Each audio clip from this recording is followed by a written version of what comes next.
Okay, I apologize for the lateness, but if you'd all please rise and we'll salute our flag. I pledge allegiance to the flag of the United States of America and to the republic for which it stands, one nation, under God, indivisible, with liberty and justice for all. Sue, Yes. one of the things you have to DPW do, sometimes the drains plug up. Oh, they've been up there. They've been up there. Okay.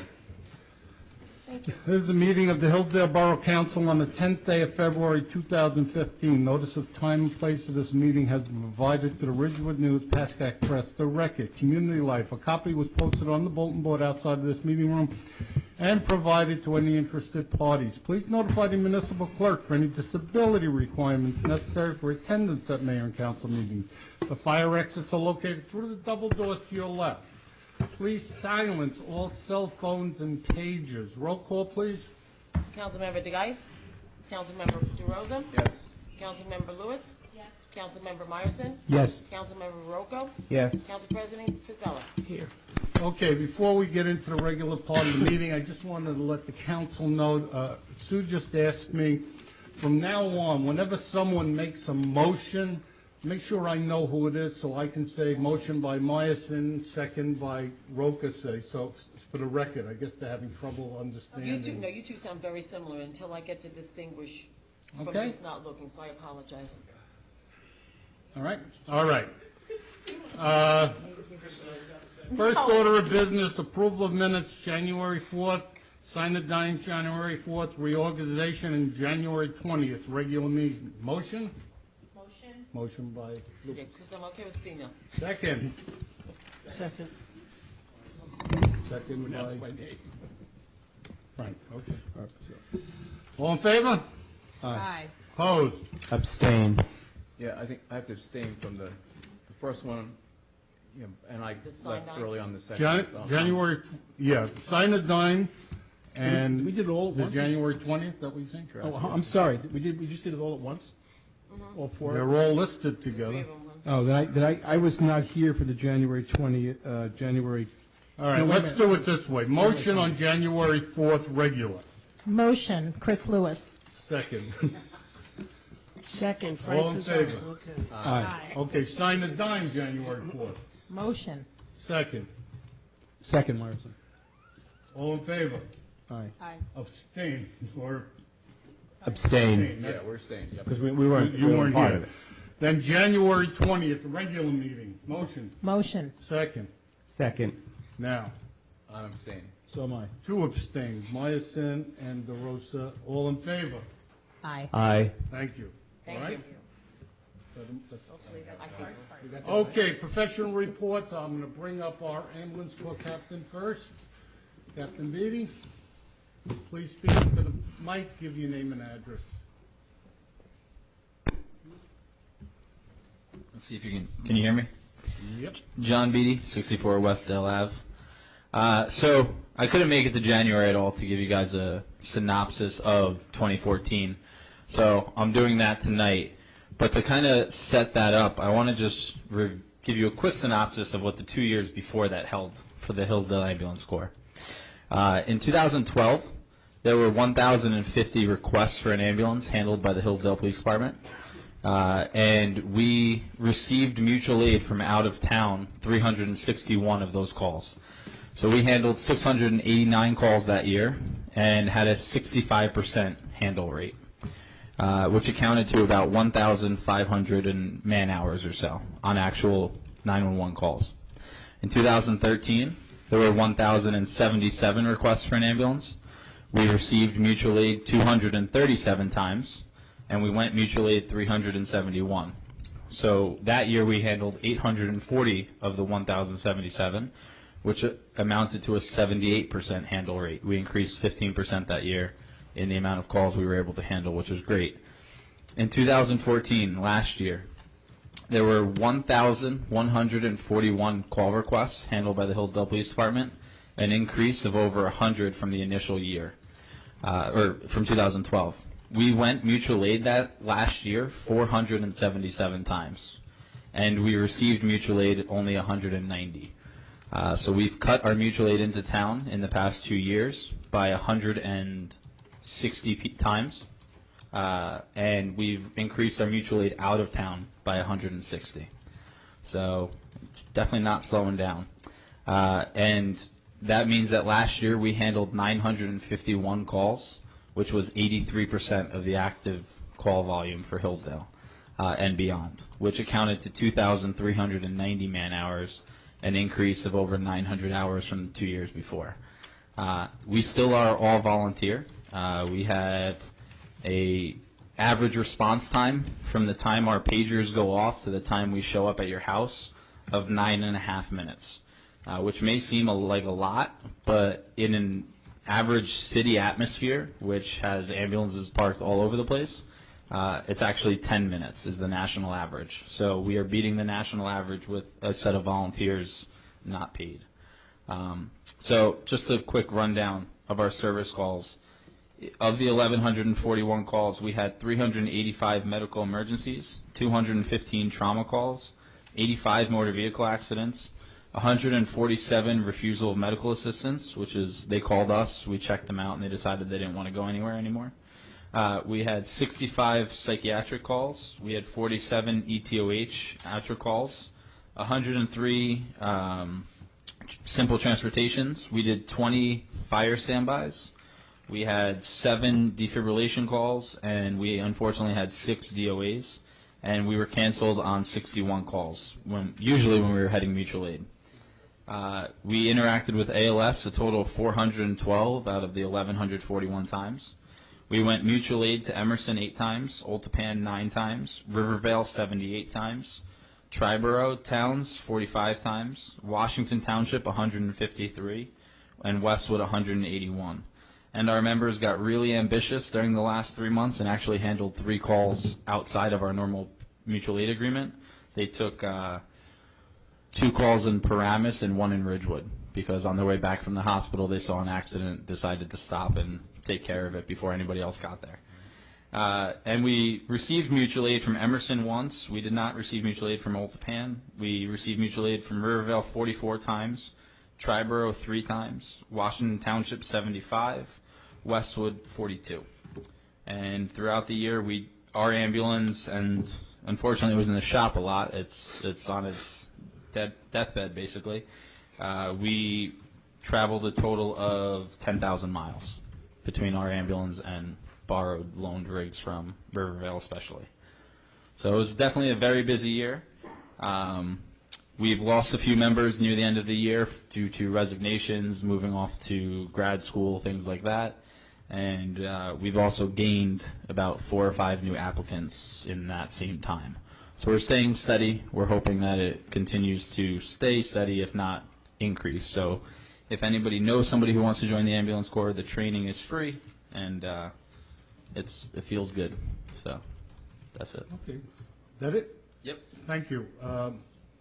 First, could Sue get a copy of that so that your report actually, the actual report goes on the record? Sure. For the future. Yep. Obviously, I got to congratulate the ambulance corps. Phenomenal asset to our community, the people over there. We always get positive feedback from you people. I do want to mention something that the captain said at the end. Their ambulance is on its last legs. It might look nice and shiny, but they're looking to replace it.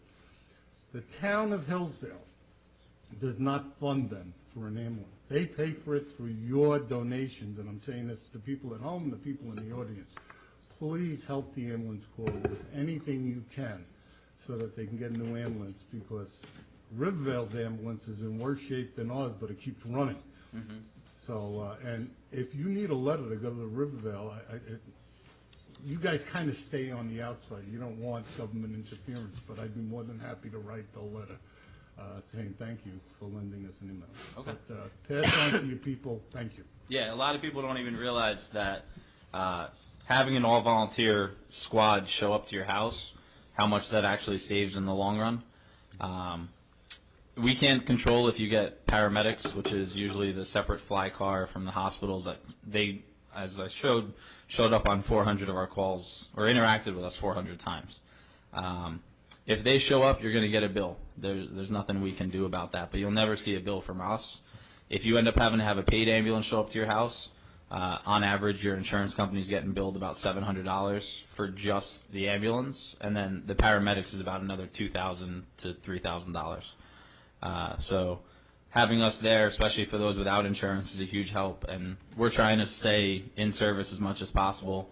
And in order to do that, we need donations. It's a lot simpler for people to give $50 than $500. So hopefully, Hey, if we'll you know take anybody, five, whatever you can afford. whatever, You exactly, gotta help them. exactly.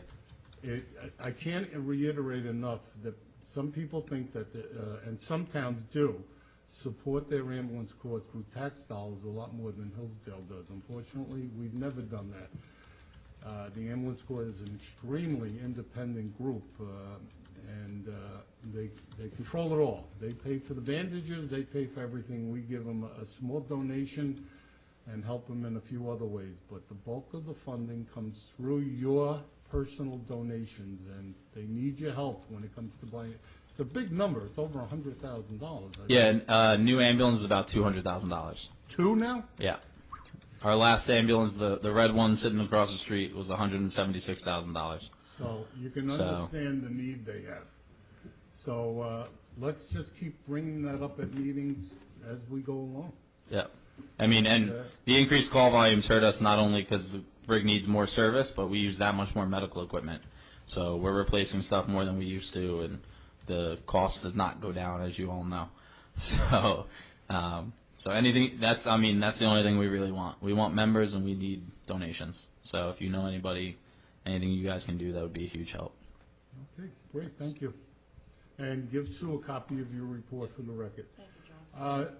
Lieutenant, I know you're here. We got a report last week, but you got anything new? Mayor and Council, Lieutenant Smith from the Police Department. No, I do not have a report for you. However, I'd just like to reiterate Captain John Beatty and his crew. I can't commend them enough. As you know, we work hand in hand with them. As a matter of fact, I feel like they're an extension of the police department. There are some tours of duty where we almost feel like paramedics, and it's always comforting to see that red ambulance pull up, and their dedication is second to none. So it bears repeating, and from me to the residents out there, yes, please, if you can reach into your pocket, whether it be $5, $10, whatever it may be, that would be much appreciated. So thank you very much, Captain Beatty and the crew, on behalf of the police department. Thank you. Okay, we had the borough engineer report last week. We got the fire department for what it's worth. Anything else, Chris? No, just the reminder, there was a fire hydrant detail where they went out and I think it was this past Monday night or last Thursday where they went out and cleared out, but just a reminder, look around, see where your fire hydrant is near your house, even if it's not directly on your property or right next to it, and clear it out when you're out snow blowing or shoveling, because it just makes it that much easier, and the house that may need the fire hydrant may be your own. Okay, while you're still there, Board of Health, anything else? No. Okay, police, we got recreation. DPW, we got a report last week, but I just wanted to add something that took place this week on DPW. I want to thank Larry Meyerson and Chris Lewis through some efforts that they made with the county executive and Chris, the freeholder. Freeholder Tracy Zer. Tracy.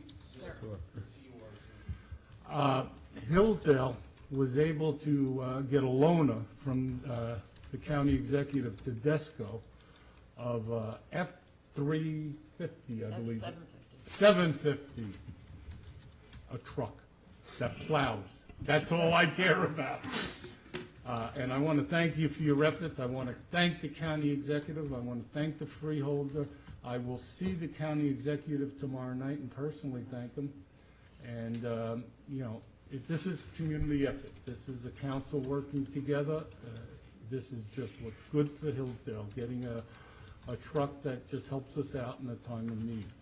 I want to point out to everyone, this does not negate the need we have for replacing equipment. This is a stopgap measure. We still short 2 salters. The 2 that we have were repaired, but guaranteed first time they go out, they break. they're starting to reach, or have reached the end of their life expectancy. So, thank you. With that, I'll move on. If there's no other professional reports from anyone? Nothing from me. Sue? Okay. Old business, update, sports agreement, that's still pending? Anthony? Yes, we're making progress. The Rec Commission reviewed the document last week. They had comments. I got the comments to the borough attorney. To his credit, within about 30 minutes, he called me back. We went over them. He's going to give me a revised document. The next step is to send it to the sports associations and actually ask representatives of sports associations to meet with the Rec Commission, hopefully at their March meeting, to go over it line by line. Okay. And I'm hopeful that we'll be able to work it out so that within 2 months perhaps we can get it signed off. Right. You want me to leave it on? Yeah. Okay. I have a question, though, Mr. Mayor. It's related to the sports agreement, and I don't know whether or not it's a function of the sports agreement or just plain old the rec department, but if you don't mind, I'd like to ask it now. Last week, we mentioned that I think it was the last meeting, you mentioned that the Baseball Association is going to be running some form of a tournament in the springtime. And there'll be a lot of teams from other towns, and I assume there's be entrance fees and money gathered for that. Was there any discussion at all on whether or not that money belongs to the town or belongs to the the Hillsdale Baseball Association, or is there some kind of approach in the agreement that divides up that money, or how we deal with those kinds of things running in the future? And I didn't know if we discussed it, whether or not that was part of rec department discussion, or it's going to be part of these sports agreements. Presently, it's not in the sports agreement. There's just a clause that they will do fundraising on their own for their organizations. So I believe, and baseball can probably address this, but I believe there's no determination yet, but there is somewhat of a commitment from baseball to give a portion of the money raised back to a trust fund that can be used for the fields again, or something back to the town. But there's nothing formal. This came up last year with I know that the money that sometimes, I think it's baseball, when they essentially rent out the fields during the summer sometimes to other teams, and that money comes back into the trust fund. Am I right, Mayor? I think it goes to the trust fund. And I'm wondering if this is the same kind of thing, and whether or not this should be more formalized as to how we divide up these monies, or do we just simply catch as catch can? In the past, football has run events like this, like Super Bowls and stuff. The money that they collect in fees and stuff go to pay for the event. The event has a cost. No, I understand that, but I didn't know if there's a But the profit. other monies, if there's money left over, it's the town looked at it the same as when any of the sports organization does a fundraiser, like selling those stickers for a car, or putting a table up in front of Ronnie's or 7-Eleven. That's how they pay for equipment and stuff. We don't, they buy their own, football buys their own equipment, baseball buys their own uniforms and bats and stuff like that. And that's how, it's like any other fundraiser. We never, the expenses to the town are nominal unless they play under the lights, and then that's not a big deal in the whole scheme. Just wanted to know whether or not this is considered a simply in-house HSPA fundraiser. It's never been addressed. If you want to address it, fine, but I don't think it needs to be. Okay. But I'll leave it up to Anthony and the rec department. If they want to look at this, fine. Yeah, I think the potential revenue gain is fairly I know it is fairly substantial.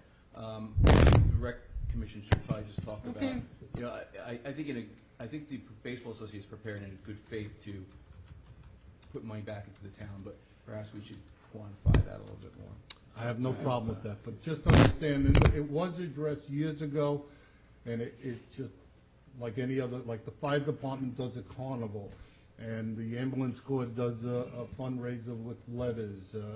All these organizations have need. PBA does a fundraiser, and this is just a fundraising, a way of doing, and, by the way, getting recognition for the town as to hosting one. No, I understand that. I just did, because I know this came up last year with respect to the use of the fields. Does anyone have a problem with that down here? I just have some input. When I originally did the first draft of these agreements, I had a clause in the agreement that asked if the sports associations would run a fundraiser for the town. Each one would run a fundraiser for the town. That clause was later removed. I don't exactly know at what point it was. Are we going to eventually have an opportunity to look at those agreements one more time? Yeah, if I have the sequence of events right, it would be this, rec approved it, the associations would approve it, and then it would come before mayor and council. Yeah, you have to vote on any kind of agreement that rec agrees to because they're an arm of the council. Okay, and then also for this specific tournament, I was under the impression that it was just an HBSA funded project, and that's it. I would assume that they would share some of the revenue with the town, but I believe that it's their own tournament. All right. Anthony, you had sent an email to me about lights and all that, and I don't feel, I just want to check with the attorney, I don't feel that they need to get our approval to put those temporary lights up. Yeah, we're talking about temporary lights for that tournament. I just, you mentioned it should be passed by fire, DPW. Just, so. not passed for approval, just, hey, by the way, we're having lights and it's going to be fuel. By the way, we're going to have an event, police be aware. Police especially, because they're going to need to have the reserves out if there's a lot of traffic. Okay, you mentioned fire and DPW. I thought maybe we should just have a little bit more information before I. Yeah, just have them send a letter. I don't feel that the, excuse me, I don't feel these departments have to approve anything. Okay. All right? Okay. Okay, that's on our report. Old business is done, new business. Anybody have anything? Okay, I have one thing. Over the weekend, I received a call from the mayor of Wycliffe Lake. And based on an article that was in the Pascack Press this past weekend, or this week's Pascack Press, he would like to discuss again the feasibility of Hillsdale possibly doing something with our DPWs. This doesn't mean we're merging departments. It doesn't mean anything. All I'm going to ask the council to do with the DPW liaison, which is Anthony DeRosa, and the shared service, actually it's Larry. Right. Is chair of shared services. Those two people, we did not get from Wycliffe Lake. I'll see the mayor tomorrow night, but he was supposed to send me the name of their people. So I'll find out why Stu didn't get anything today. But what we'll do is we'll have them set up a meeting, just talk, and then we'll see where it leads to. It doesn't, I don't want anyone to assume anything. I don't want anybody building into this. It's really, really a non-entity at this time. Hopefully something can happen. One of the things that I parroted is what you were saying with the DPW superintendent last week, which was, some equipment, and I mentioned a chipper. But, understand what I said last week, and I said this to the mayor. The equipment that we're in need of is the same equipment they're using at the same time. But who knows what we could or could not do. So I'll leave it in you two guys' hands, and you report back to us. If at any time you need the mayor's input, the mayor of Wycliffe Lake and myself would be more than happy, but for now, we're going to leave it in the two people from each council. Okay. All right? Mayor, there's one, on a separate subject, if I may, just wanted to inform you and the council that I got 2 emails from, I think it was called the Black Bear Alliance. They're a group that their intent is to educate the public about bears, and then also, I think, to reduce the incidence of bear hunts. I guess that's, I'm overly, too broadly putting words in, on their agenda. But so one of the emails I directed to the library because the Alliance group simply wanted to have an educational seminar forum, and David France is working on that with the group. I don't know where it's going or if it's going anywhere. The second email was more designed to get a particular piece of legislation that they want the municipalities to endorse. It's S687, I believe. It's bill, I think it's called Bear Smart. It's sponsored by Senator Lesniak in Trenton. I gave that info to the Environmental Commission to look at. Meredith has it, and I just wanted to inform you that that's where it is at the moment. No problem. Unless you wanted to No, accelerate it the or do only more to problem I it. had with it when I saw your email and I related it to you, if you go out to Morris County, they all had to go out and buy new garbage cans and put enclosures around their garbage. Hillsdale, to my knowledge, I can only remember 2 instances of bears that was on the parkway in the medium. I don't want to cause havoc to our residents for something that is not a big problem. If the police think it's a problem, that's something we'll address, but I don't want everyone to have to run out and buy a $100 or $200 garbage can for something that's not a problem. And truthfully, the legislation, if you read it, does talk about garbage proofing your pails, garbage proofing the area where the garbage is with an enclosure. And, you know, out west, yeah, they have a problem. But we fortunately don't have a problem, but if we do, I have no problem with it. So I would want Mark to read the legislation, make sure before we endorse something, we're not locking ourselves into anything. Right, and my purpose in raising it is not to suggest that I would like us to endorse it. I have no opinion on the matter right now, but just to let you know what I've done with the No problem. with the email No problem. and the other members of the council. No problem. That's how we get informed of things. No problem. Correspondence, we got a letter dated September 9th from Bo Petrovich requesting approval of the 2015 Pascack Valley Triathlon to be held on August 22nd. That is a change of date from the first time we discussed that. I want to make sure the police are aware of the change of date. It was the 27th, now it's the 22nd. Motion to receive, approve, and file. Motion? By Luz. Second, Who did that? Anthony. See? Anthony, okay. You know, if I may say, all in favor? we are watching Lincoln, and my kids have been dying for me to do this, so I'm gonna suggest it now. The way they used to vote is they'd go, "I, Chrysula Lewis, vote nay," and so I think I'm gonna start voting I'm gonna start motioning like that. They've been waiting for me to do it all year, so I hope they're As long as Sue can watching. hear you, I don't care. Your voice, Chris, I know, but you're female. I'm okay with that. I'm okay on this side. All in favor? Aye. Opposed? Letter dated January 20th, Pascack Art Association requesting approval for annual art in the park, Hillsdale Veterans Park, June 7th. Motion. Motion. Second. Ronka.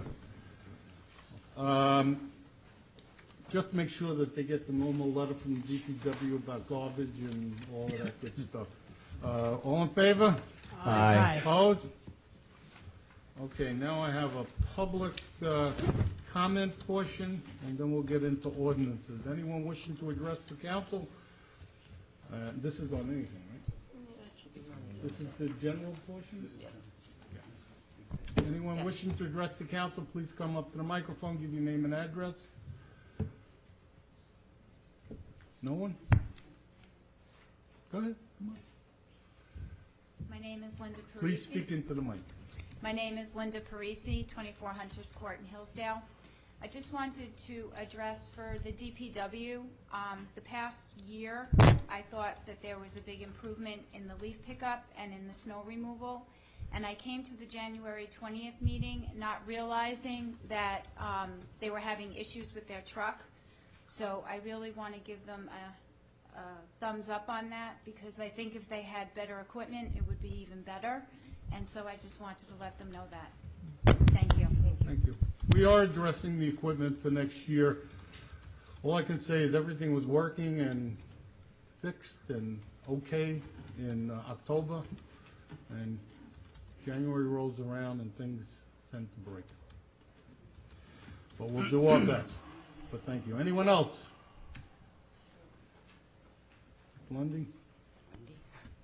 Abby Lundy, 73 Colonial Boulevard. I can address any questions that any council person may have on the tournament, or give you a brief synopsis of exactly what it is that the HBSA will be doing.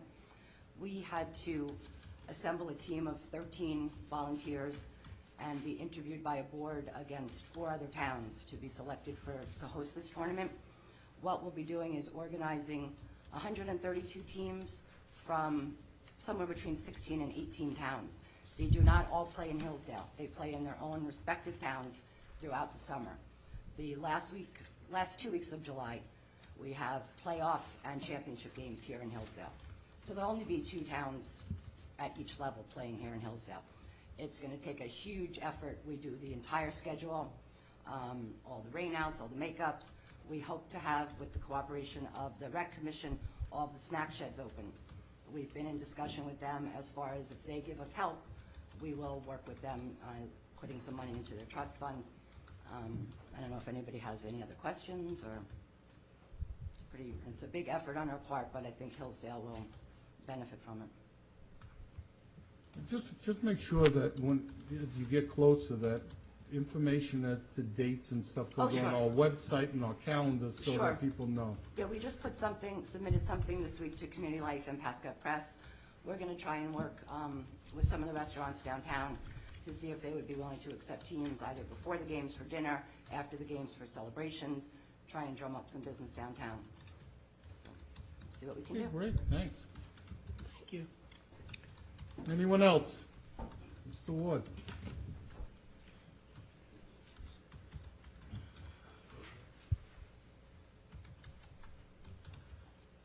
Good evening, Marty Ward, 47 East Liberty Avenue. I just wanted to relay what the other person was saying a few minutes ago. Even with the crummy Cablevision sound system that I understand is working on, last week Donnie was up here talking about he got one complaint letter, and the passion in the man's voice could be heard even on the radio, on the television. You got a good man there that's really worried about doing the right job. And for people that don't know, the DPW has lost a lot of people, and they're still learning. They're still learning on the job, and I think they're doing a hell of a job with what they got facing them. Thanks. Thank you. Thank you. Thank you. Anyone else? Close the meeting to the public. By the way, if people don't know, we have a new reporter in the audience. Mr. Leggett from the Community Life is returning to our presence. And I say welcome. I forgot at the beginning of the meeting. But he's familiar with Hillsdale. He's been here before. Okay, we got an ordinance 1502. Ordinance of the Borough of Hillsdale, County of Bergen, State of New Jersey, to amend Chapter 138 of the Borough Code entitled Fees Pertaining to Land Use. Motion to open the hearing on Ordinance 1502. Motion, Myerson. Second. Second, Lewis. All in favor? Aye. Aye. Opposed? I will open the meeting to the public on this ordinance and this ordinance only. Anyone wishing to be heard on Ordinance 1502, please raise your hand. Recognize, come forward to the microphone, state your name and address. Seeing no one, I entertain a motion that the public hearing of Ordinance 1502 be closed and that it be resolved that this ordinance was posted on the bulletin board on which public notices are customarily posted and published in the Ridgewood News. Copies of said ordinance were made available to the general public. Now therefore be it resolved that this ordinance be adopted and the clerk is authorized to advertise the same according to law. Motion to close the public hearing on Ordinance 1502. Motion. Second. DeRosa. I didn't hear a name. Who So far, motioned? it's only worked once. We all, Anthony I think DeRosa. everyone motioned. A second. Second. I had you with the motion. I thought somebody else Okay. motioned. I thought Ruco motioned and Okay. DeRosa You seconded. Thank you. Okay. Ruco motions. I think we do like Lincoln. No, you don't have to smear, but if you That's could, what they I think did. it's easier. But Just that's instead what of they me did in acknowledging, Lincoln. They just were very say passionate. motion Roca, motion Myerson, whatever. Passionate. All right, all in favor of Aye. that? Okay, opposed. Now a motion to adopt ordinance 1502. Motion, Myerson. Second. Second, Pizzella. Roll call, please. Councilmember DeRosa? Yes. Councilmember Lewis? Yes. Councilmember Myerson? Yes. Councilmember Grocum? Yes. Council President Pizzella? Yes. 1503, adoption ordinance establishing 2015 salaries for the Recreation Department. Public hearing. Motion to open public hearing on 1503. Motion. Second. Second, Pizzella. I will now open the meeting to the public. Anyone wishing to be heard on 1503, please come to the microphone. Raise your hand, be recognized. Seeing no one, I entertain a motion that the public hearing on 1503 be closed and it be resolved that this ordinance was posted on the bulletin board on which public notices of customary posted and published in the Ridgewood News.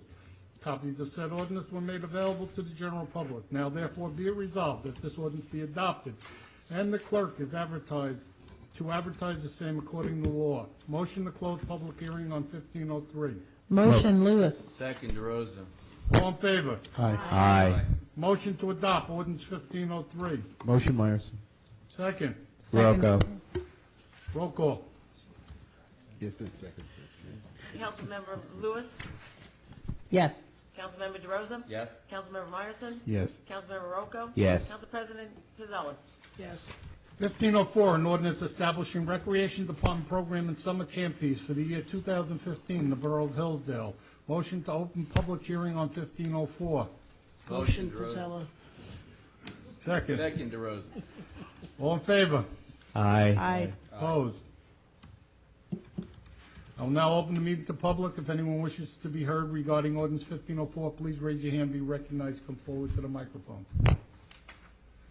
Seeing no one, I entertain a motion that the public hearing on ordinance 1504 be closed, and that it be resolved that this ordinance was posted on the bulletin board in which public notices are customarily posted and published in the Ridgewood News. Copies of said ordinance were made available to the general public, and therefore be it resolved that this ordinance be adopted and the clerk is authorized to advertise the same according to law. Motion to close the public hearing on 1504. Motion, Lewis. Second, Rocco. All in favor? Aye. Opposed? Motion to adopt 1504. Motion, Myerson. Second. Second, DeRosa. Roll call, please. Councilmember DeRosa, Yes. Councilmember Lewis, Yes. Councilmember Myerson. Yes. Councilmember Rocco. Yes. Council President Pizzella. Yes. 1506, an ordinance establishing salaries for the staff of the Hillsdale Swimming Pool Commission for the current year, 2015, in the Borough of Hillsdale, County of Bergen, State of New Jersey. Motion to open hearing on 1506. Motion, Lewis. Pizzella. Second. All in favor? Aye. Opposed? Okay, I will now open the meeting to the public. If anyone wishes to be heard regarding 1506, please raise your hand and be recognized. Seeing no one, I entertain a motion that the public hearing of 1506 be closed and that it be resolved that this ordinance was posted on the bulletin board in which public notices are customarily posted and published in the Ridgewood News. Copies of said ordinance were made available to the general public. Now therefore be it resolved that this ordinance be adopted and the clerk is authorized to advertise the same according to law. Motion to close the public hearing on 1506. Motion, Pizzella. Second, Lewis. All in favor? Aye. Opposed? Motion to adopt ordinance 1506. Motion, Lewis. Second. Second, Pizzella. Okay, roll call, please. Councilmember DeRosa, Yes. Councilmember Lewis, Yes. Councilmember Myerson. Yes. Councilmember Rocco. Yes. Council President Pizzella. Yes. 1507, adoption, ordinance of the Borough of Hillsdale, County of Bergen, State of New Jersey, adopting regulations for planting, growing, and/or cultivating bamboo. Motion to open public hearing on ordinance 1507. Motion, Myerson. Second. Second, Lewis. All in favor? Aye. I will now open the meeting to the public. If anyone wishes to be heard regarding ordinance 1507, please raise your hand, be recognized, come forward to the microphone, state your name and address for the record. Yes, ma'am.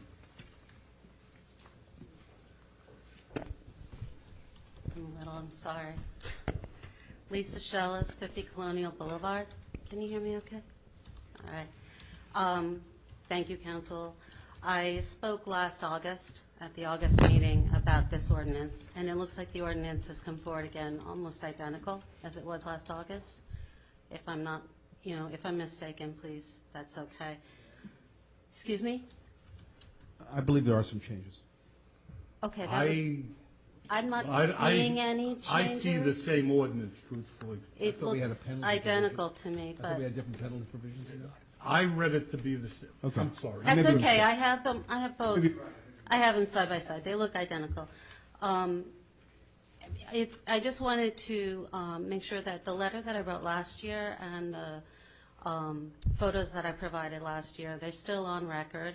I imagine, They're true? not on record, but I have new council people, and I would Okay. really like to hear you, if, All right. you can recap it, but I'll I recap want it. them to hear what you I'll have to recap say. it briefly, and I will resend the letter and the photos as well. But basically, what I stated last year was that the bamboo on my property, I purchased my property in October 1998, and the bamboo was there then. The majority of the bamboo in between my house and our neighbors' houses is on my property, and so I maintain it, but we do not know who planted it originally. We don't know if it started on either property or any property, which one it would be. The cost of removing that bamboo would require the removing of both swimming pools as well as all of the landscaping and the trees in the area. It's an extremely expensive and cannot guarantee the removal of the bamboo because of the type of bamboo that it is. We talked at length about that and the borough attorney had some comments about that in October. Unfortunately, I don't think there's a film of the October meeting, or the August meeting, I mean, when I met last year, so, but I think most of you recall the conversation. So I do hope that you all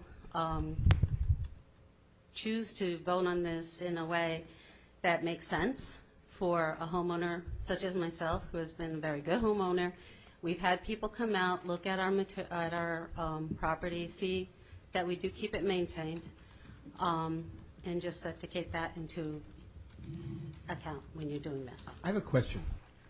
Section 3 has an exemption section, Right. which seems to grandfather in people who currently have bamboo on their property. Yeah, and then there's like an except for if there's complaints and such, and that's Yeah, the part that makes me worried. Except that you indicated something in your comments a moment ago, that when you moved onto the property, bamboo existed on your property and the property next to you. Yes, So no one really knows who caused to grow that bamboo. exactly. And where the source was. So I'm not sure why you wouldn't fit under the exemption. Well, that would be wonderful. I'm reading this. I'm just wanted it to be publicly stated that that's the truth in my, How and it does may be the anybody truth in others as well, but I just, as you go forward with this, to understand that this is a non-native plant. There are many non-native plants in the area. It's not, let's not make the value of my home or my neighbor's homes devalued because of this ordinance. But you understand what I'm saying. I is do that- understand. I mean, what's to It's stop the- you from complaining about your neighbor's bamboo approaching on your property? Well, I wouldn't, because that's just not me. No, my point, you understand my point. I do understand. But again, and I understand, I remember there was another gentleman here who had a horrific neighbor. We can't legislate good neighborliness. That's what we had talked about in August. And I understand you're all doing the best you can to address something. I really do want you to ban any new growth. That would make a lot of sense to me. If I didn't have it, I'd be happy, but we live with what we got. So I just wanted to thank you again and just make sure that those comments are there. I will get everything back to you again for your record. Okay. I will point out to the council, last week I said something about this ordinance. When it came up the first time, I said something about this ordinance. I did put both ordinances side by side. To me, they're the same. While there is an exclusion, there is other verbiage. And my problem in the past, not on this issue, but on all issues in government, when there is verbiage that is at best clouded, it leaves a lot to interpretation, and that's what causes problems with government and enforcement. I personally think this bamboo ordinance last time was flawed, and I feel it's flawed this time. I don't think there's a clear and distinct manner in this ordinance to exclude someone that has bamboo on their property now. But what this resident related to me has been related, to us, has been related to me by professionals at the difficulty and almost impossibility of removing bamboo. If this neighbor was to take out her pool and rip out all the bamboo and go down for 10 feet or 20 feet, If one little sprig is left, in a couple of years, it'll be back to what it is. That's the problem, the nature of this beast. It's a weed. It doesn't belong here, but unfortunately it is here. And I think if you introduce and adopt, or actually we're in the adoption phase of this ordinance, I think we're going to open ourselves up to some enforcement problems. And I think residents are going to start pitting each other on each other because what happens is she planted it, he planted it. It was here before I came. It wasn't here before you came. I have no way of knowing. The enforcement people have no way of knowing. And all of a sudden we're in the middle of a quagmire that we can avoid tonight. So I'll leave it up to the council, but we are in the interpretation. I'm sorry, I didn't know you wanted to speak. I should have let you speak before I spoke. I got an inkling that you're about to close it, so. Please give your name and address. Henry Heck, 293 Piermont. My reading of this ordinance is that the revisions seem to help your specific situation. I mean, I think there's a very clear clause for somebody who has it existing on their property. And my interpretation is basically this ordinance is just causing that homeowner to maintain their property, keep it from crossing any property lines. And as you say, it's already on both of your properties, so you're really not covered on, it doesn't apply to you. But I would employ the council to, they need to include some sort of a maintenance clause, right? My situation is that the bamboo is not currently on my property, but it's coming. So, my question would be, I'd like the council to keep the 10-foot buffer, and that's stated in this ordinance. And while this is an issue that doesn't affect everybody in the town,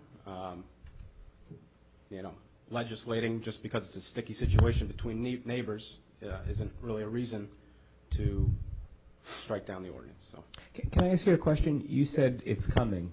Is it because one of your neighbors has bamboo? yeah, one of my neighbors has bamboo. He does maintain it. My concern would be that either something happens and he doesn't maintain it, or another homeowner comes in, doesn't maintain it. With maintenance, that's, it can be kept somewhat at bay. So, it does come to the property line, if not over it, every year, or I guess the 1 year that I've been there, and he cuts it back. So. And it's not coming under your fence, or? There's no fence there, but it does come across. I see the shoots. I cut them down as I can, but negligence or failure to act on the issue causes a much larger issue. And yeah, you're correct that there are many invasive species, more than probably you and I know, but this is a particularly aggressive one. It's my understanding that many towns in the metropolitan area, Northport, Long Island, and even in Maryland and other states around us, have required owners to have PVC or plastic barriers by the people installed 3 feet down. It has to surround the bamboo, and that's the only effective way to contain it. You have to dig a trench and then put. It'll go under that. I'm not familiar with those ordinances. That's not what I think I'm advocating or I'm here speaking towards. This ordinance bans bamboo. Yeah, I mean, this ordinance bans it. I think that's correct. This ordinance also protects those that are, have bamboo planted or growing before the ordinance, and I think that's fair as well. This ordinance is a fair middle ground for both parties, and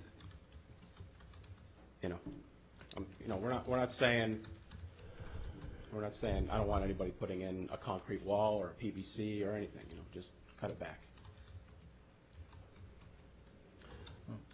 Will the council be? I don't have a problem with an ordinance that says you can't plant. I'm sorry, you done? No, I'm done. Okay. I don't have a problem with them. Does anyone else wish to address this issue? I'll close the meeting to the public. I don't have a problem with an ordinance that bans bamboo, planting of it. And I think that's the right thing to do. But all of my research, and I have research that says that this stuff grows underground. It is a weed. And if you put your 3 foot, I was told if you have a pool, a 10-foot deep pool, it will go under the pool. If it hits a barrier, it goes down and then goes across again. It becomes an enforcement problem. Yes, we have maintenance arguments in town on people, how they maintain their property, but truthfully, we've had instances where floorage or yard stuff is in the eye of the beholder. You know, what I find offensive might not be offensive to the other person. I know some people that came to me and said they like bamboo. It's a great barrier. I don't agree with them, but I'm just saying, I think we're going to open ourselves up here by introducing an ordinance that has, if you want to put the verbiage in that someone that has a bamboo and their grandfather, fine, but then when you go further with the interpretation part, that's where I find that's going to be a problem. Well, every ordinance is subject to interpretation. What I found, I think this gentleman is right, and I think this is a perfect example where this ordinance covers both situations.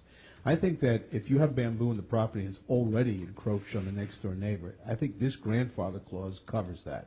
I also think this gentleman is protected by this ordinance because it basically tells somebody who has bamboo where it has not yet encroached that they have the responsibility to prevent it from encroaching.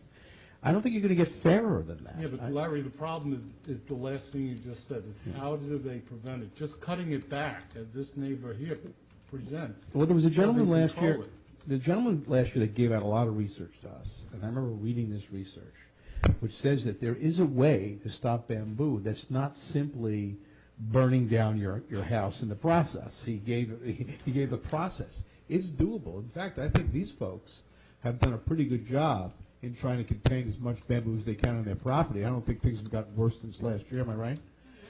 And this gentleman just told us his next door neighbor has it up to the property line, and then has not yet encroached on his property line.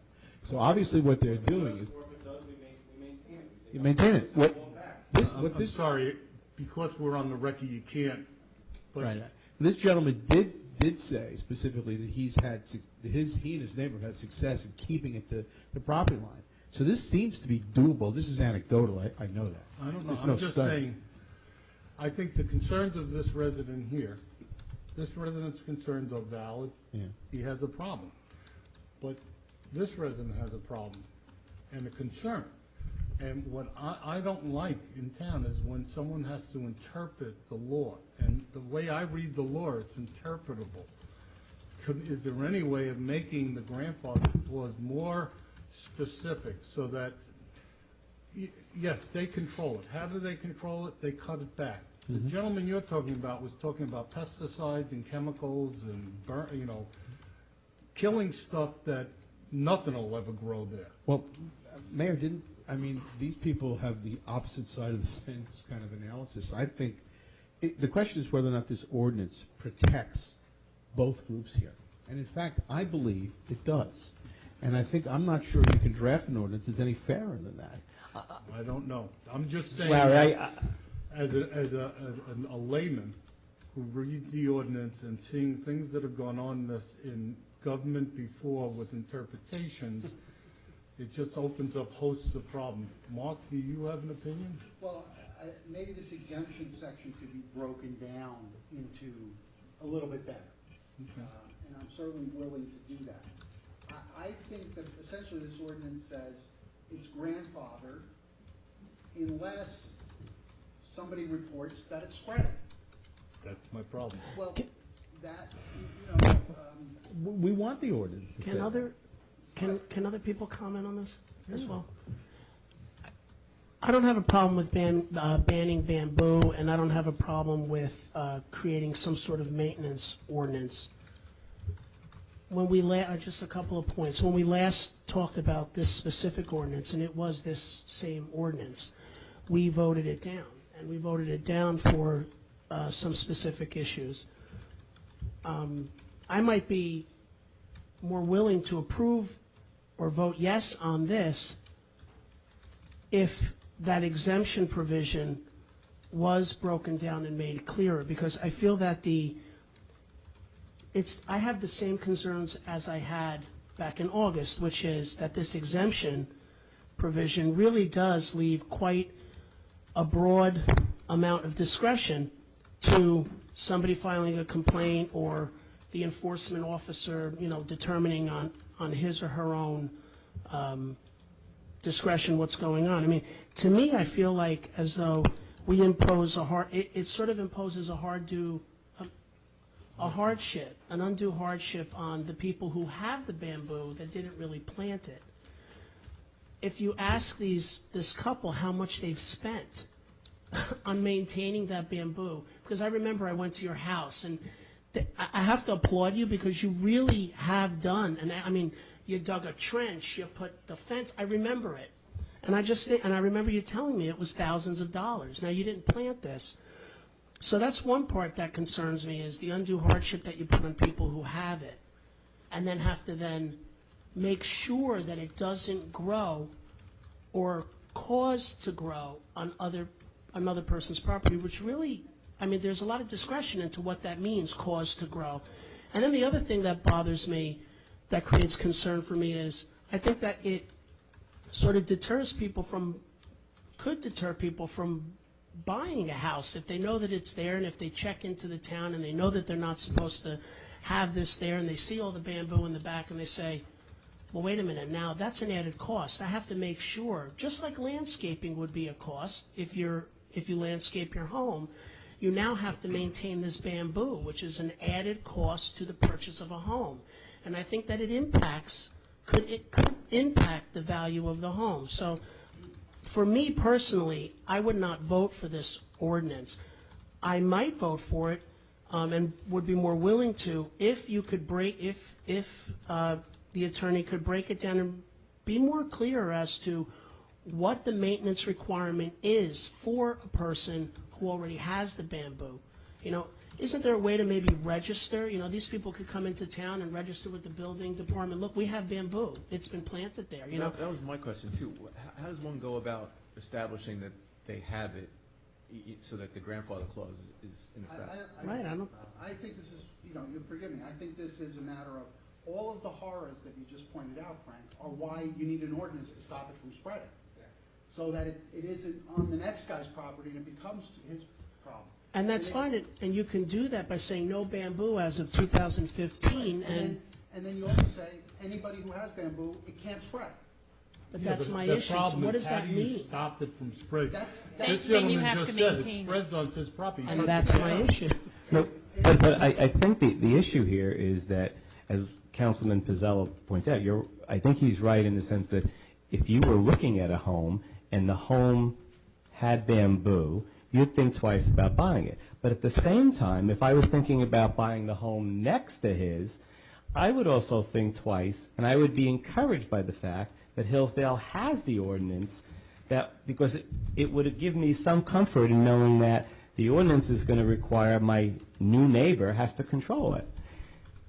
But how do you I also think, I think the point, though, of the ordinance is so that the owners of the bamboo do maintain it. If there's no ordinance, then what's to say that the people who have the bamboo are going to maintain it? And these people that spoke said that, we have it, it's our responsibility, we're maintaining it. And, as far as values, everything's relative. Somebody may not want a pool, somebody, and I know the bamboo isn't necessarily, like a pool, but it's, whether you have a stream in your yard and different things like that, and you make that decision.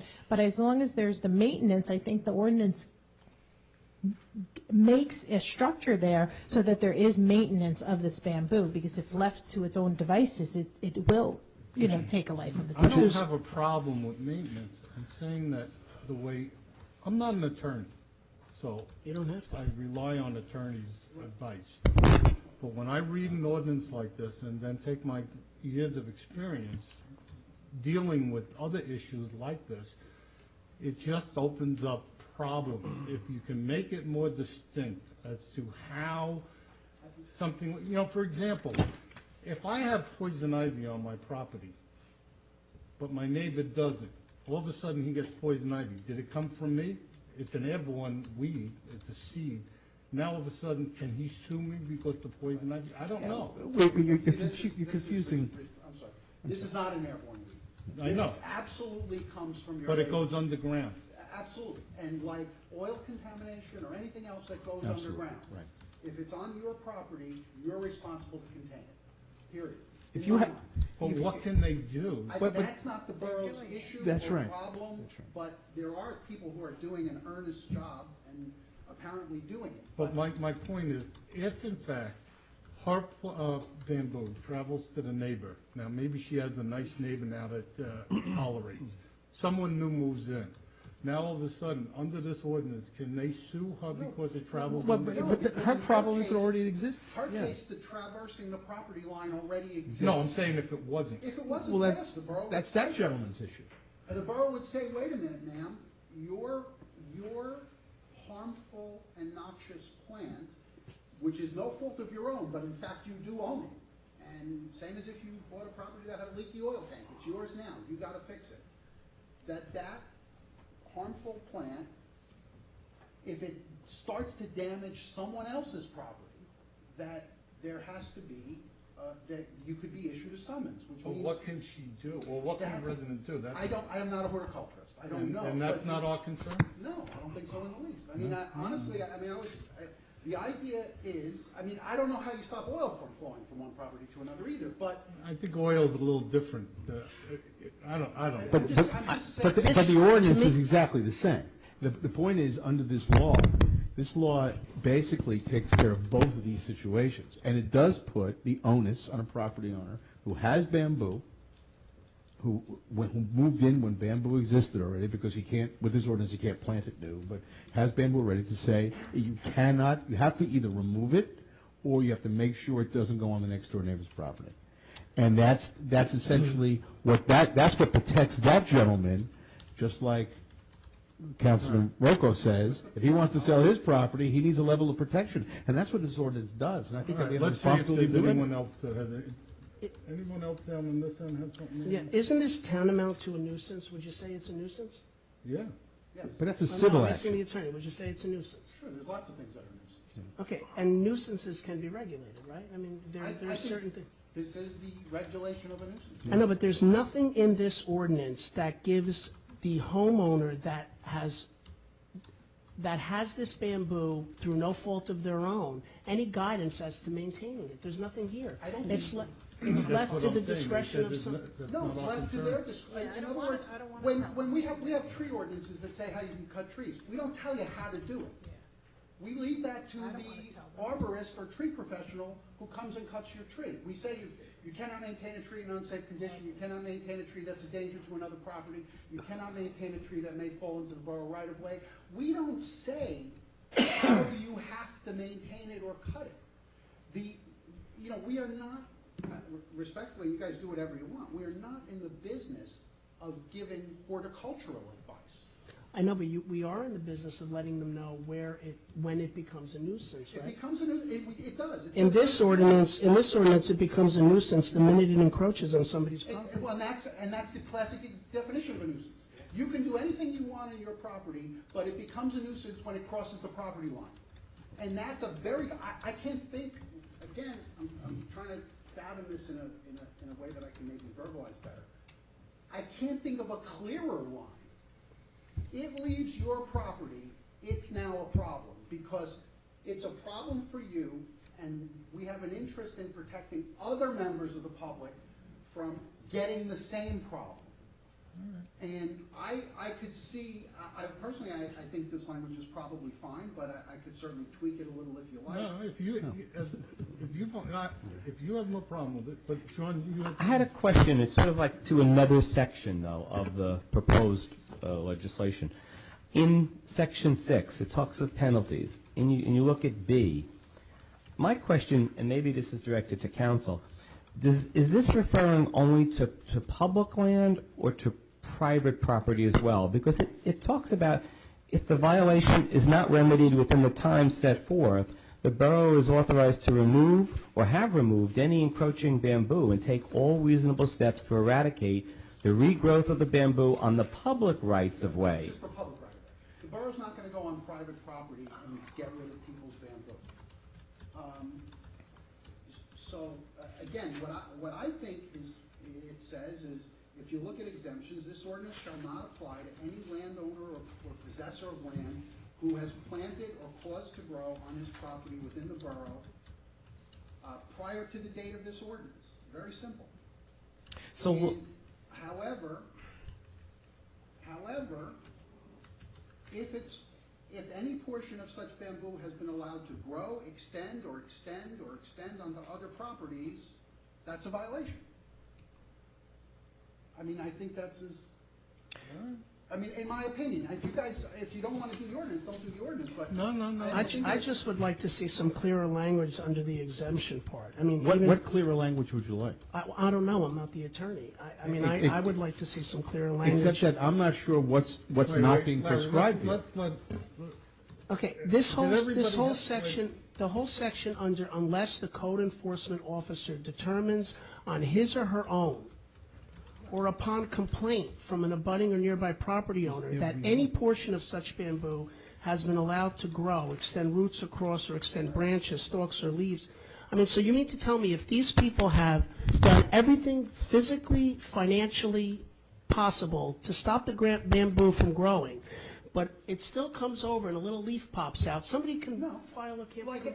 Just like if somebody. You're telling me no, but that's what this says. No, code enforcement officers have reasonable discretion all the time, and if you phrase your question as, a little leaf pops up, and they get a huge fine, no, I don't think that'll ever happen. I think what'll probably happen is if a little leaf pops up, probably the code enforcement officer might knock on their door and say, you've done a great job of this, you've been on it, but unfortunately now your terrible condition that's caused hardship in your life is about to cause hardship in someone else's life. And so listen, why don't you make sure this doesn't happen? I'm going to give you 2 weeks. And this happens all the time in town. A code enforcement officer finds a small violation or finds something and gives a person a chance to deal with it. And I would suggest that in your case, they'd probably be very happy to work with you as long as you're taking care of the problem. But if someone wasn't as nice as you and said drop dead, I gotta think the code enforcement officer might say. I'll tell you what I'll do for you two people. Wait, I'll open the meeting to the public once the council gets done before we vote again. No, I know, but I closed the meeting. I gotta follow. I don't even think, respectfully, I don't even think the whole thing about code enforcement officer on his own or upon complaint even has to be there. I think that's a given. Code enforcement officer, if they see something, or a resident complains and says, it used to be 5 feet back from the property line, now it's over the property line. I really need you to come look at this. I need your help. I don't want it to damage my property the way it damaged their property. And the code enforcement officer might come out and say, well, how do I know this isn't grandfathered? And then that's a fact question. That's a proof question in the proof of any case. Maybe there's photographs. Maybe there's an old survey. Maybe there's the testimony of the person who will say, no, I know it didn't cross the line. Aerial photos. We do this all the time. But it crosses the line this year. All right. And I mean, that's my opinion. You guys can adopt or not adopt anything you want. Mark, I haven't heard. Wait, I haven't heard. I'm inclined to support it unless the borough attorney had said a little earlier on they might want to get a little bit more specific. I'm inclined to just All right. approve it. Break it down to Someone down here. yeah, I just had a question for our council. So, if A allows the bamboo to go to B's property, the town then puts into effect the notice and they mail, all right? And the notice says to A, you got to correct the situation. But at no point then, we would, if A didn't correct the situation, they would start to incur fines. Correct. But we're not going to go on anybody's property the way some of these other ordinances in other towns have required and actually physically go and remove the bamboo. It would really almost never be my choice to expend borough funds and borough dollars and time and personnel and to do landscaping on someone's property. I can see sometimes in a property maintenance circumstance where it's absolutely necessary, and then there's of course a right to lien the property, but I don't generally favor that idea, that our DPW is going to be doing very difficult work cleaning bamboo up. I don't see that. And the other comment I would just make is that 20 days to me, from what I've read about this problem, and I would probably want to seek the input of some of the residents here, but 20 days doesn't seem to be enough time to actually rectify the situation, remedy the situation. I would want to make that a little longer, something like maybe 45 days, because I understand it's a real problem to get rid of the stuff. If you were told to get rid of it on your property or anybody else's property, it's difficult. Yeah, but you have I'm not sure I agree with that. You have an ordinance that basically says to everybody, on the one hand, no more planting of bamboo. And you have an ordinance that says that if you have bamboo on your property, and this is what this says, and you have to make sure it doesn't go past. If it does go past, they're going to give you almost 3 weeks to eliminate the problem. And then if you can't eliminate, and what typically happens when a complaint is filed or somebody comes out there, almost always in every one of these orders, the zoning official, if you're working on a problem, they're going to give you as much time as you need if you're actively doing a problem, because this kind of stuff, cleaning up your property, happens all the time. And if you walk into the courtroom when these things happen, the zoning code of the code enforcement official is always there, and it used to be Keith Dury. He used to come and give people enough time, plenty of time to do this. This is for the initial official notification. And if the zoning code, if the official sees that you're working on getting this work done, he's going to come to the courtroom and say to the judge, they need more time, I'm giving it to him. And in 100% of the time, that's what happens. It's never been the case otherwise. This is a fair ordinance that gives people an opportunity to get rid of their bamboo if they want to, or to make sure it doesn't encroach on somebody else's property. And just, Mark, would you agree with that there's more time implied in this? Yeah, I don't, again, it's not uncommon to have a zoning violation and have someone say it has to be 20 days, and then if you're working on it. They always do it, they always do it. Hang on a second. I see the ordinance this way, if you read along with me with what's in front of you. The ordinance shall not apply to any land owner or possessor of said land who, prior to the effective date of this ordinance, has planted or caused to grow bamboo on their property, on any property. A clear, direct grandfather. So that takes out the other stuff? Then the next sentence, I take out the next 2 lines, and it says, notwithstanding the foregoing, no portion of such bamboo shall be allowed to grow upon. Oh, you changed, Yeah, I'm saying shall be allowed to grow upon, extend across, or extend branches and leaves over any property line, or the section 4 applies. Okay. I can see, because then it becomes a maintenance issue. And of course, implicit in that is the fact that the only person, I mean, again, you can say it, and for some reason when you say it, it ruffles feathers a little bit, but the only person who's going to ever complain or enforce is the neighbor who says, like this gentleman over on the right, who says, son of a gun, that's coming on my property. Let me call a property maintenance officer. Or a property maintenance officer who drives by and says, boy, I remember seeing that 2 weeks ago, and it wasn't crossing into the borough right of way, or it wasn't crossing onto the neighbor's property. But boy, I see it now, let me enforce, let me do my property maintenance duty. Okay, one other comment to you then. What Councilman Rocco was saying, I disagree with the whole, yes, I know that code enforcement officers, it just says 20 days, they give them more time.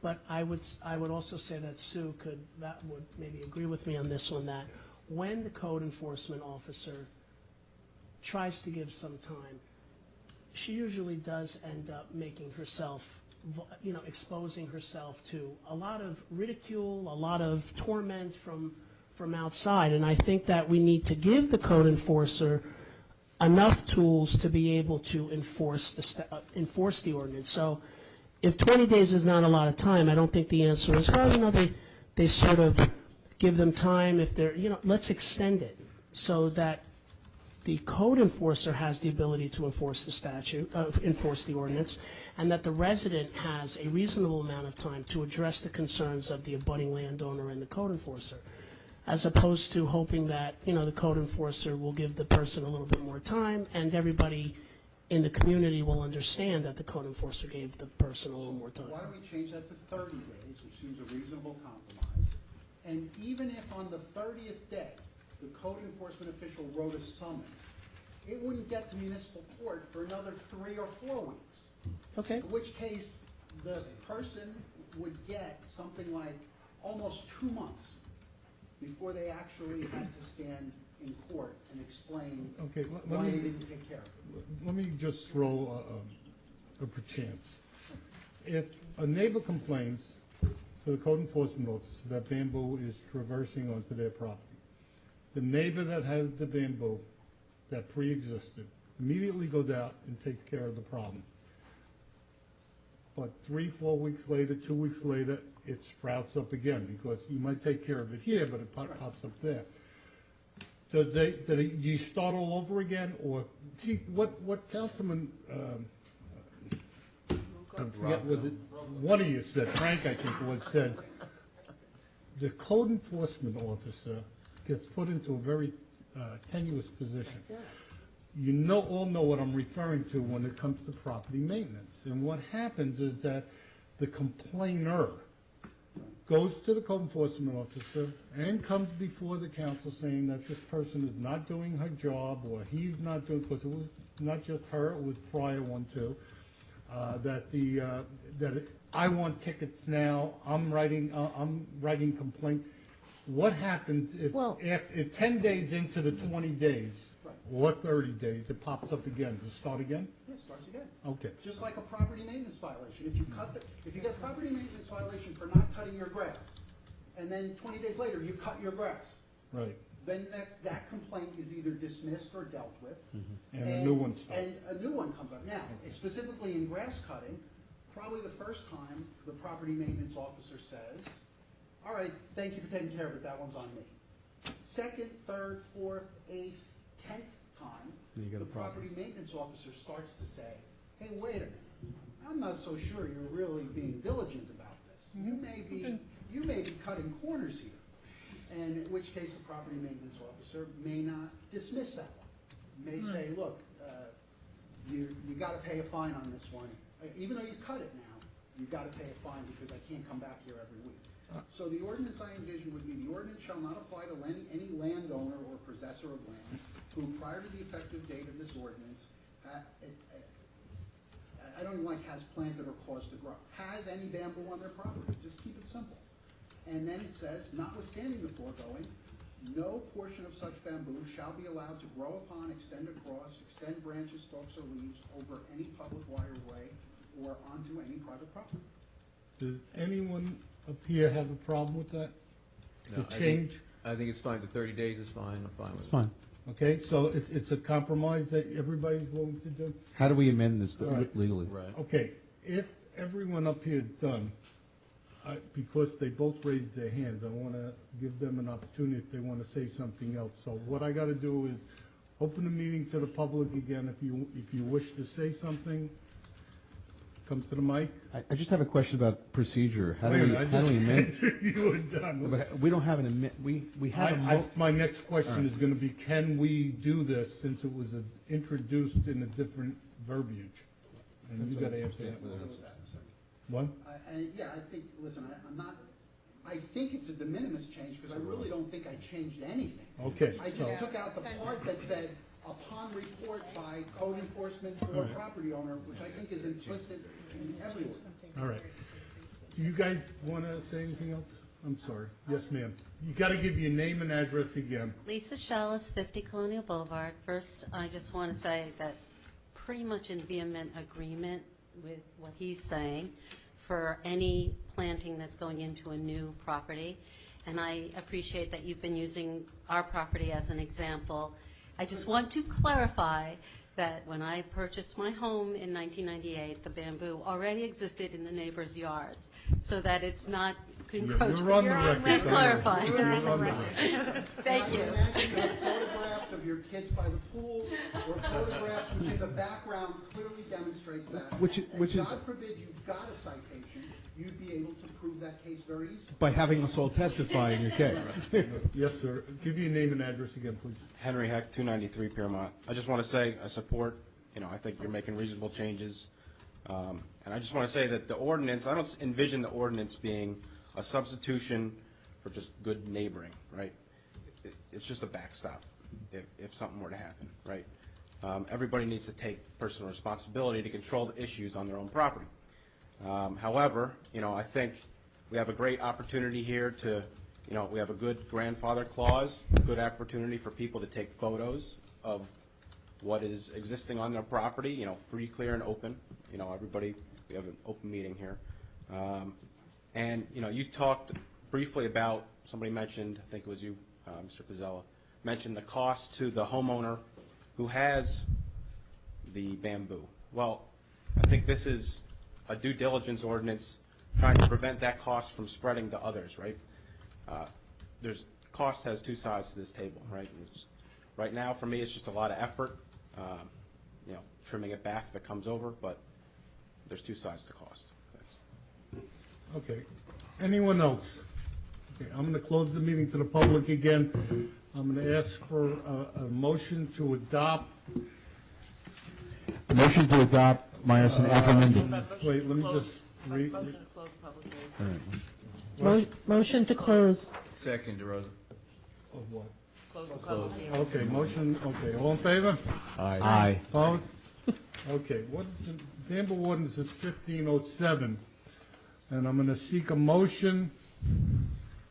We closed the public hearing, we did that. Motion to adopt 1507 predicated on the new verbiage that the attorney read into the record just a few minutes ago. Motion to adopt as amended, Meyerson. Second, Okay, DeRosa. second. Roll call. Councilmember DeRosa? Yes. Councilmember Lewis? Yes. Councilmember Myerson? Yes. Councilmember Rocco? Yes. Council President Pizzella?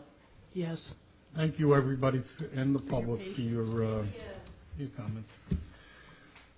All right, 1508, introduction, ordinance to amend ordinance 1413, provide for and determine the rate, amount, and method of payment of compensation to persons holding certain office and positions of employment in the Borough of Hillsdale, County of Bergen, State of New Jersey.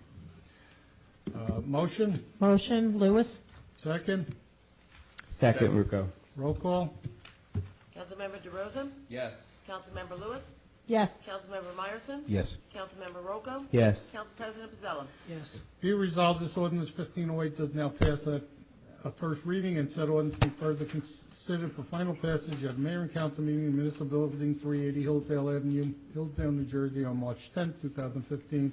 And at said time and place, all person interested will be given an opportunity to be heard concerning the same, and the clerk is hereby authorized and directed to publish the ordinance in Ridgewood News at least 1 week prior to said hearing, with a notice of introduction and time and place when said ordinance will be considered for final passage. 1509, introduction, ordinance to amend and supplement, ordinance 0901, chapter 138, fees, chapter 71, swimming pool commission. Motion. Motion, Lewis. Second. DeRosa. Roll call. Councilmember DeRosa? Yes. Councilmember Lewis? Yes. Councilmember Myerson? Yes. Councilmember Rocco? Yes. Council President Pizzella? Yes. Be it resolved that ordinance 1509 does now pass first reading, and said ordinance be further considered for final passage at a meeting of the mayor and council in the municipal building, 380 Hillsdale Avenue, Hillsdale, New Jersey, on March 10, 2015.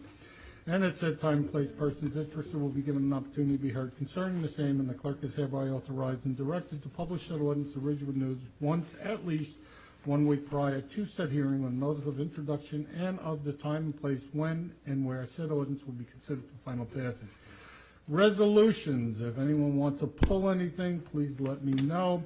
15043, requesting bus shelter, New Jersey Transit, located Hillsdale Avenue and Pascack Road. 15047, authorized engagement letter for 2014 CFO duties with Gabarini and Company, PC, in amount not to exceed $9,500.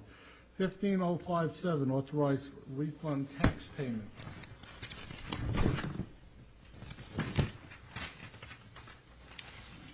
15058, appoint a municipal housing liaison. 1559, award and execute contract for animal control services, Tyco, in the amount of $12,480. 1560, rescind ordinance 1505, fees for Stony Brook swimming pool. 15061, authorize an executed agreement with Borough of Riverdale for motor vehicle maintenance and repairs. Motion. Motion, Lewis. Second. Rucco, second. Okay, does anybody want anything pulled? I just have a question on one of them, that's all. The rescind the ordinance, that was never passed, that was just an introduction? Only introduced. And we have to actually rescind it in order, because we just introduced a different one. I thought it was sometime in the future looked at that introduction, they could look to the next meeting and see a rescission as opposed to just abandoning it or doing another. So we're rescinding the fact that we introduced it? Correct. Okay. So I just thought it was a closure on the paper. All right. Anybody else? Yeah, on Anthony? 061, I think that wants to read 2015 at the top of the agreement. I'm sorry, what? The date should be 2015 on the top of the interlocal, on 061.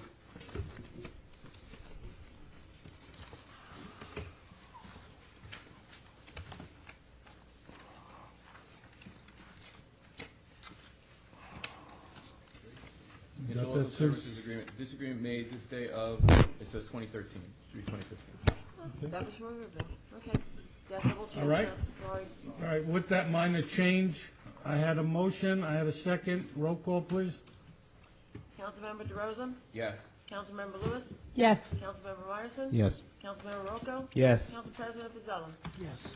Okay, 15057, 15058, 15062, bill list, motion to approve. Motion, Lewis. Second, Second, Myerson. roll call. Councilmember DeRosa? Yes. Councilmember Lewis?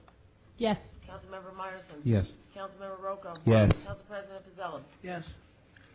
Okay, 15063, approve modified temporary budget 2015, motion. Motion, Lewis. Second, Second, Pizzella. roll call. Councilmember DeRosa? Yes. Councilmember Lewis? Yes. Councilmember Myerson? Yes. Councilmember Rocco? Yes. Council President Pizzella? Yes. Okay, that takes care of the meeting. Last go around. You want to start with you, Chris? With me? Oh, okay.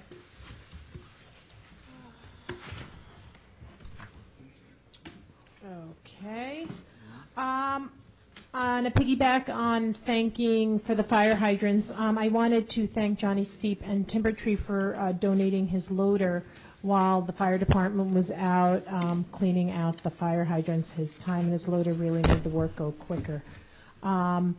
And I also wanted just to wish everybody to be very safe. The weather maintains its low temperatures and it's very icy, even at places where we think are fine, so just be careful when you're walking around. Okay, Anthony?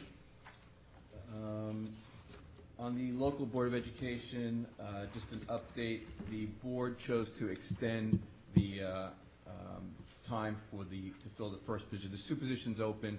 The first position, they interviewed some candidates. They felt as though they may not have gotten as many responses as they liked because it was posted during a holiday.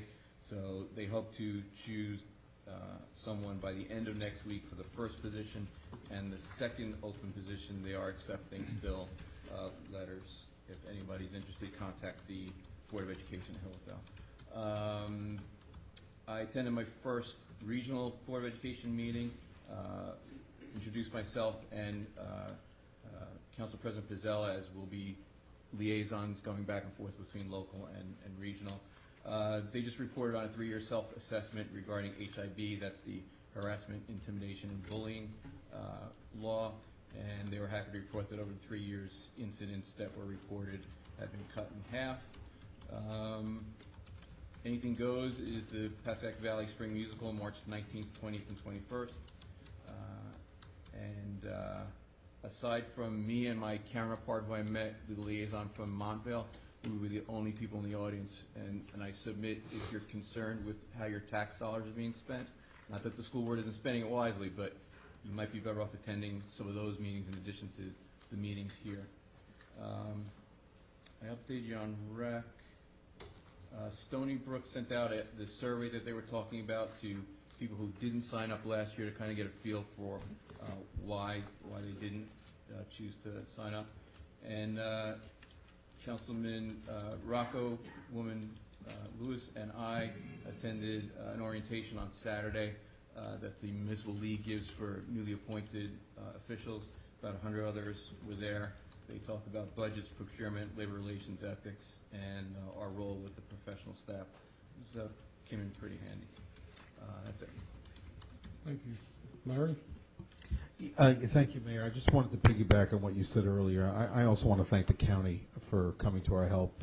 I think this is exactly what county government does, and does it well. They did it in record time. I also want to thank Sue and particularly Mark for basically getting this job done in a matter of a couple of hours. And I think that really is helpful to this town. We need the help, all the help we can get. And in order to be recognized, I'm glad the mayor recognized it. I appreciate that, Mayor. And it's nice work. Thank you. That's it? John? The seniors have their lunch tomorrow at St. John's at 11:30. I believe they're serving lasagna. Yours truly will be helping to serve. So I encourage all the seniors to come to that event.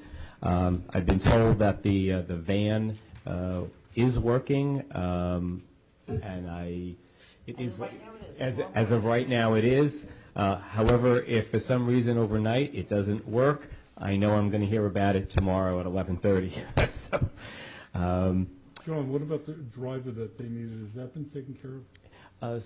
Yeah. So I don't have an update on. Do you have? Yeah, as far as I know, from what I've heard last week, yes, we have from Okay. somebody Let me know for if it's a time. problem. And Oh.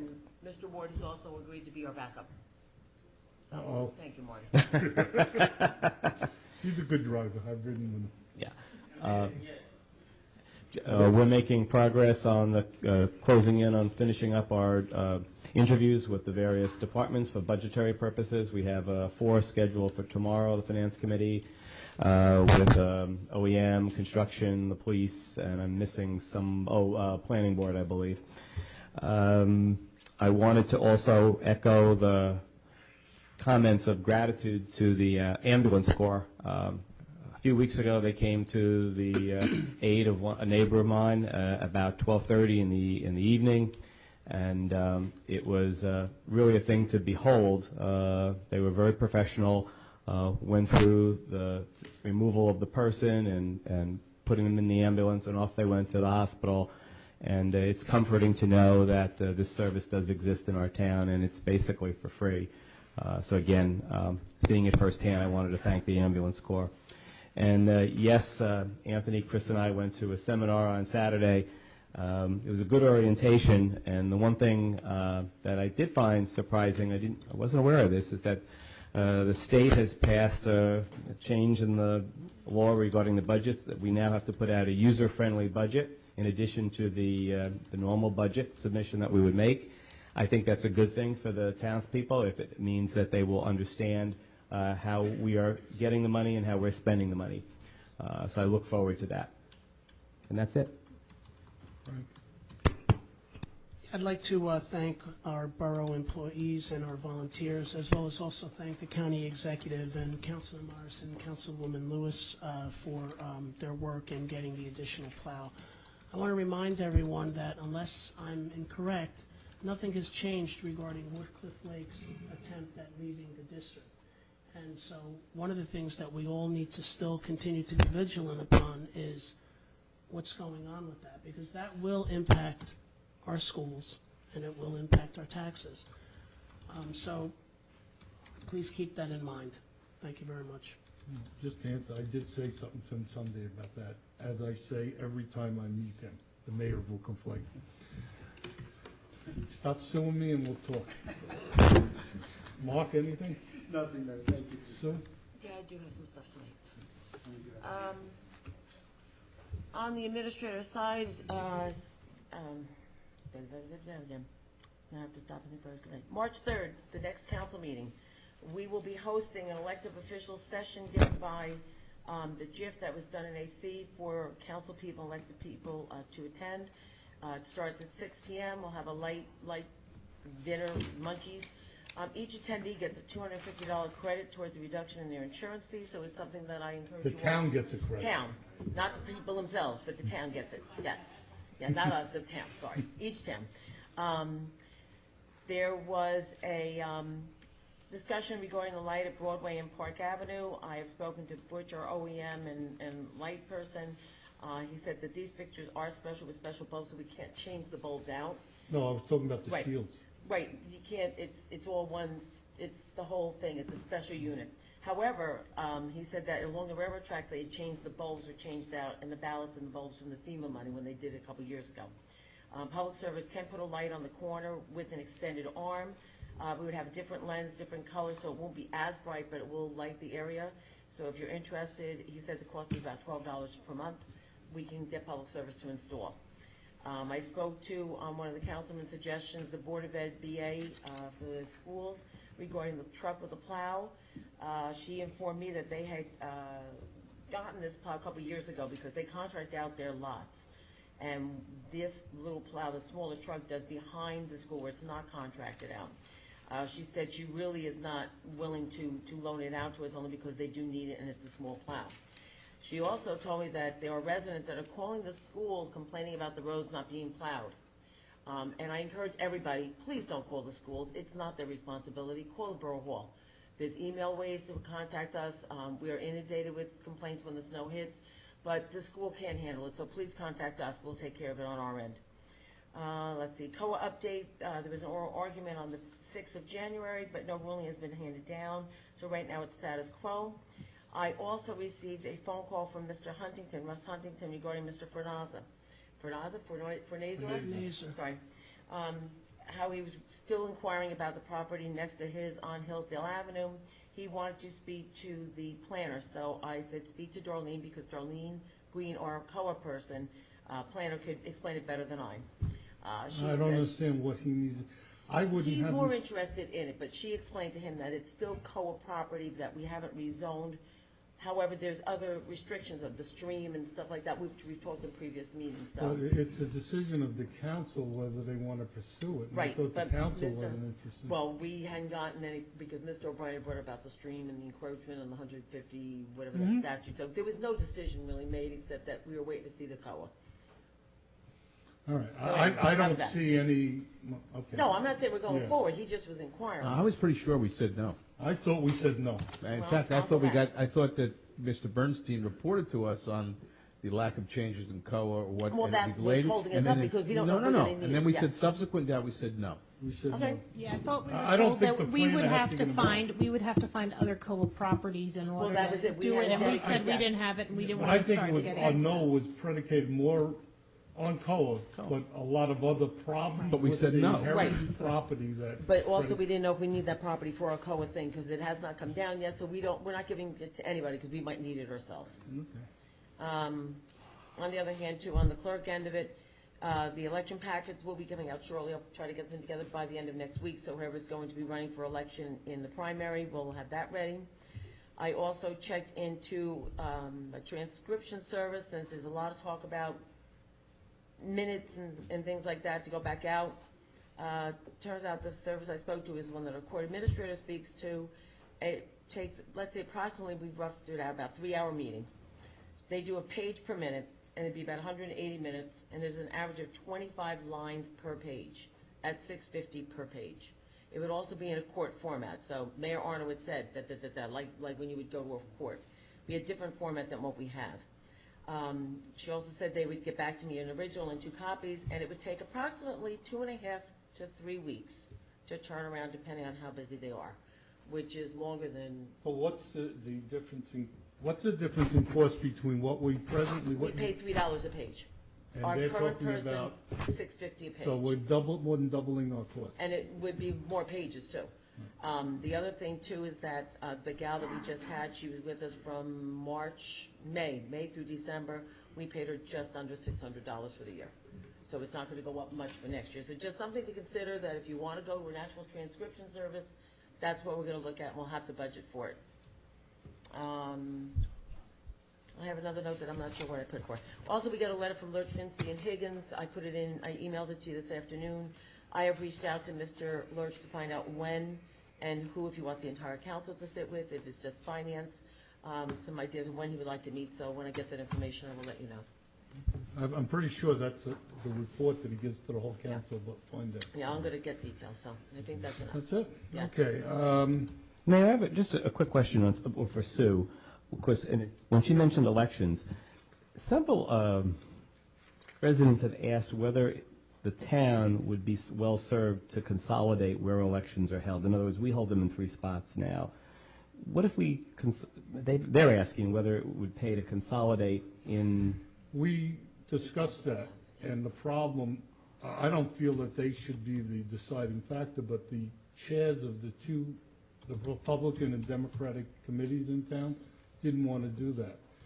understand, one of the benefits is security at the school. Presently, we have police paid for by the school, but police have to be at the polling booth the entire time it's open, at 3 polling booths.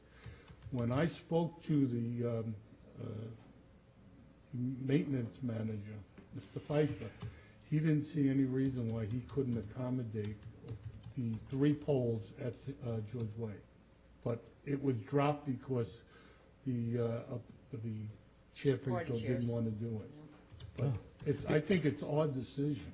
But we would, so the town would save some money by Well, the school consolidating. would save money on the security.